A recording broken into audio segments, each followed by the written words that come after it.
Well, welcome back. I'm in an interesting mood, a lot of emotions, a lot of thoughts, but one that actually keeps coming up. Well, two, I guess, and I feel they go hand in hand. Is gratitude, but gratitude in terms of appreciation, in terms of what we do have, what does exist and lives with us, and more substantive than just good times, good memories, pictures of great experiences. I'm talking in the here and now. Gratitude, and I think it is a powerful concept that helps ground us because it reminds us of where we are, how we got here, um, potentially,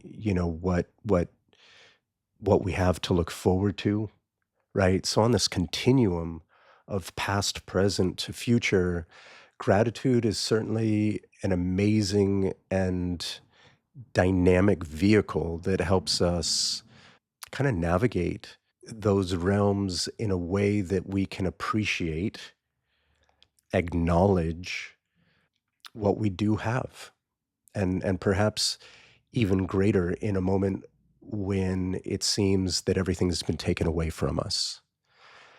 I think we get caught up a lot of times in not the "oh, woe is me," but that pseudo victim mentality of, why does this crap keep happening or happen at all?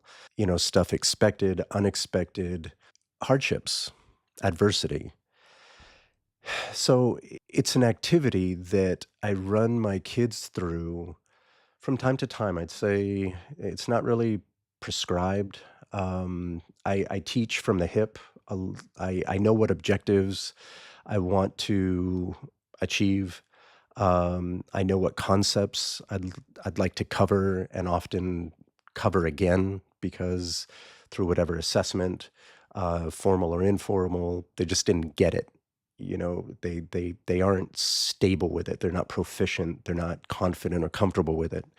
So there's a lot of looping in teaching, in education, in parenting, um, in mentoring. And I think implicit you've got to have a lot of patience, you've got to have a lot of perseverance and persistence with certain concepts, just constantly kind of addressing those objectives from a different angle, a different perspective, another examples, another way, and eventually, I think comprehensively, and then also just by that 2 degrees on this angle, boom, suddenly like, oh, I get it, right? So teaching from the hip, I teach a lot based on how I'm kind of feeling, and even more so guided by the energy that my kids have when they come into class. And sometimes they're absolutely unaware of it. They're just, bump on a log collectively. Like, what happened? Y'all look like you got spanked, and they're like, what? I mean, your shoulders are down, your heads are sunk into, like, did something happen? And it's just an energy thing. And it often subconsciously feeds off of itself, of each other. So anyway, reading the kids and sometimes just reading myself, I like to guide them through just an activity of appreciation, of gratitude, and I have them again. I emphasize taking notes in my class, so get out your notebook. I ask them, just jot this question down, put the date down, so you kind of time stamp it. What are you grateful for right now? And and then just shut up, like just stop talking. Just what are you grateful for? And give them a couple minutes. And I'm a very mobile teacher. It's very difficult for me to sit behind my desk, sit on a stool. I walk through the aisles and sometimes kind of glance over.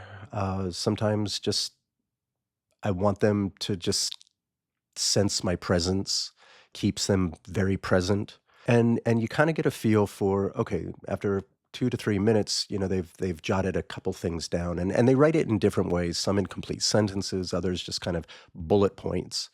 And one thing in our class that I always emphasize again is this relationship of the what and the so what.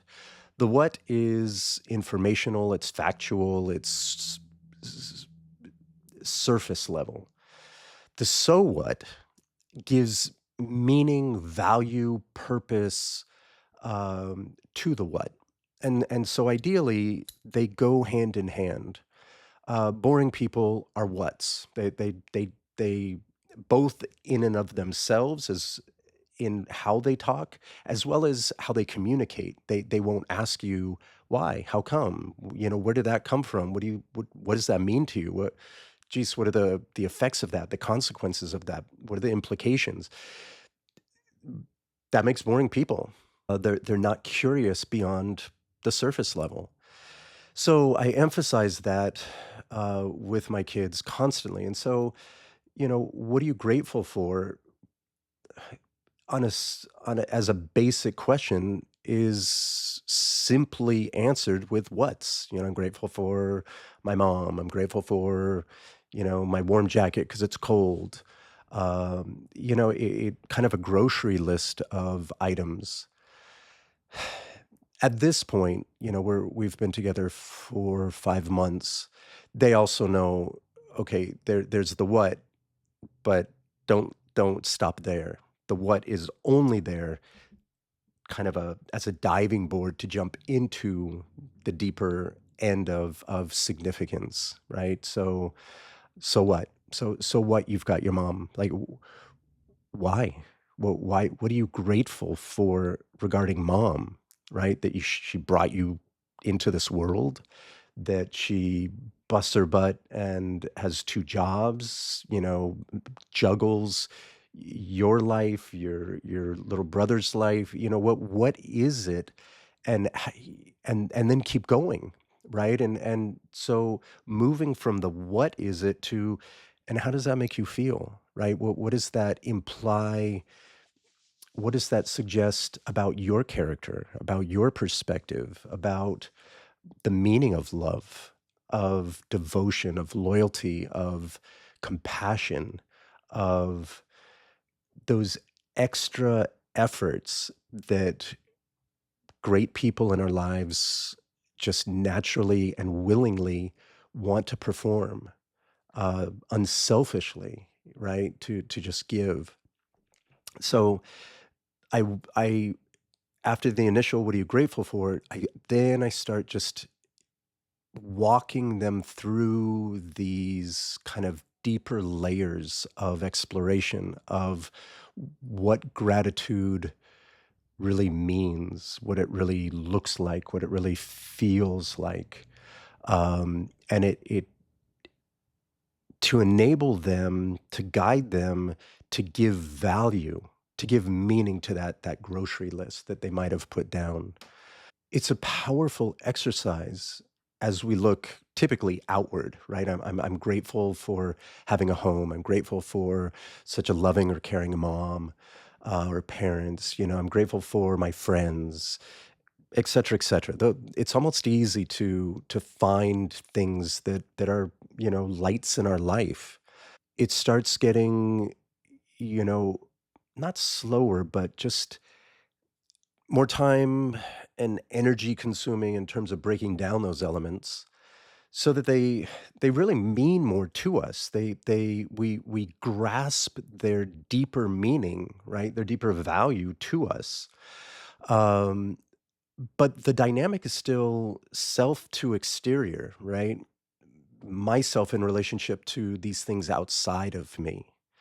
And so then, kind of like a part two, after I see they've kind of explored and given that so what meaning to those things in their lives, um, I ask them now to look inside and ask the same question, but about yourself. What are you grateful for about yourself? Not what you have, but what you are.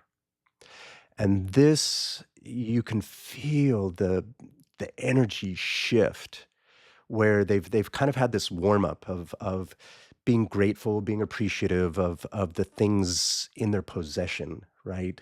Relationships, items, objects, etc. There's almost like a deep sigh, like okay, we're going deep now. You've got to assert some self-love. You've got to assert some gratitude to who you are. And I find a lot of people, and especially teenagers, are in such a tumultuous time, right? Just here's a great word, vicissitudes.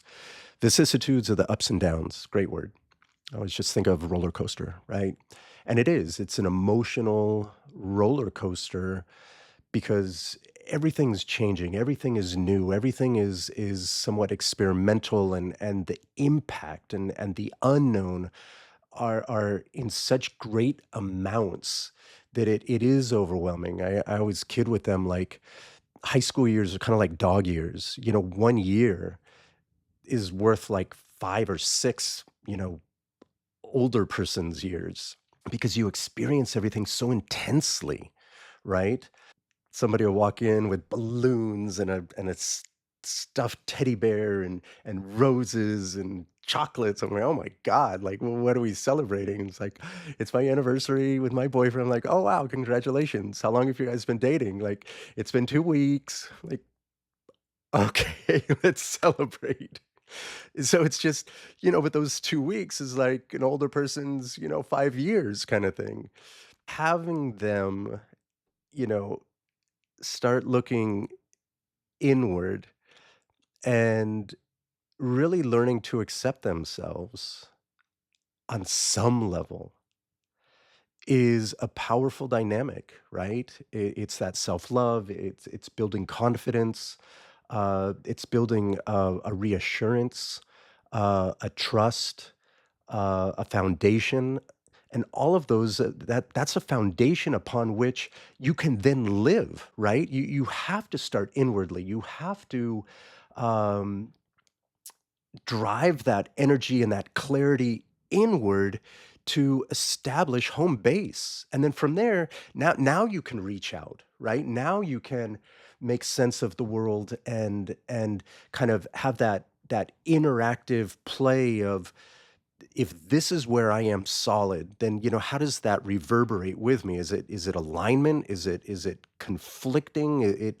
And so they are better able to judge the situation, um, make better responses rather than the reaction, which is an emotional impulse. A response is more just kind of paused, intellectual, reasonable to think it out. But they have a home base from which they can kind of bounce the world against and deem, good or bad, safe or harmful. Those are some of the implications or consequences of this kind of dynamic of just taking a few minutes to pause and be grateful for that which is around us, and then turn that appreciative energy inwardly to, what do you appreciate about yourself? Right? And let's start off with the easy, low hanging fruit. Y'all got here. Y'all made it to school.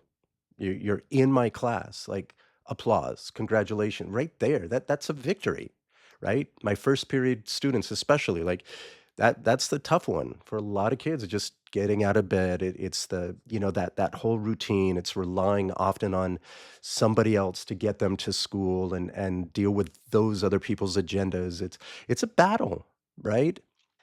That's worthy of, like, applause, of victory. So we do it from time to time, and it's just a good reminder, and over a series of doing this, and again, we date stamp it, time stamp it. So, you go back to the last time. When was that? First week of December. All right, so it's been a month. Like, a lot has happened, right? Again, very, very intense times, in general. The holidays typically are. But, what were you grateful for then? And what are you grateful for now? Is our are we continuing, a repetitive pattern? And that's awesome. Like we're still thankful for those things in our lives. We're still thankful for that those pillars of principle or character within ourselves that we know are strengthening, are clarifying. And so it's this we are in the moment and we're appreciative of what we have around us and who we are within us, and then taking that as a pillar and comparing it to previous times, right? You really get a sense of growth, a sense of fortification, right? Of those people, those things, those concepts that are so necessary and powerful in our lives. That in itself is empowering, right? And it's just good from time to time to remember, what are you grateful for? And after you've made the grocery list of the what's, delve into them, how come? And the so what's, I really should make just its own little kind of breakdown, but I'll do a quick synopsis. The so what's are, what are the consequences? What are the effects? What are the implications? If not, then what? So if you didn't have that, then what would your situation be like? Um, what's its purpose, right? What function does it have? How does it, what does it contribute to your life, emotionally, intellectually? And sometimes some of those components kind of overlap, and that's fine. But what are you grateful for? What do you appreciate that's in your life? And take some time. Just take some time, take some breath and some pause, and just chill out and jot those things down and timestamp it. Right? It's a great reminder of who we are, who we want to be, who we're becoming, and all of that's involved, that's in our realm, right? That contributes to our well-being. So think about it. Give yourself some time to show some gratitude, and then remember, turn it inward. What are you grateful for about yourself, about what you have, about what you're able to do, and keep it simple, right? And then go more complex as you feel comfortable. Doesn't have to be because you've achieved something great. Maybe you got your homework done, so you had the wherewithal and the discipline to just get it done. Way to go! That's a great thing to applaud. So big and small, what are you grateful for? Until then, take care.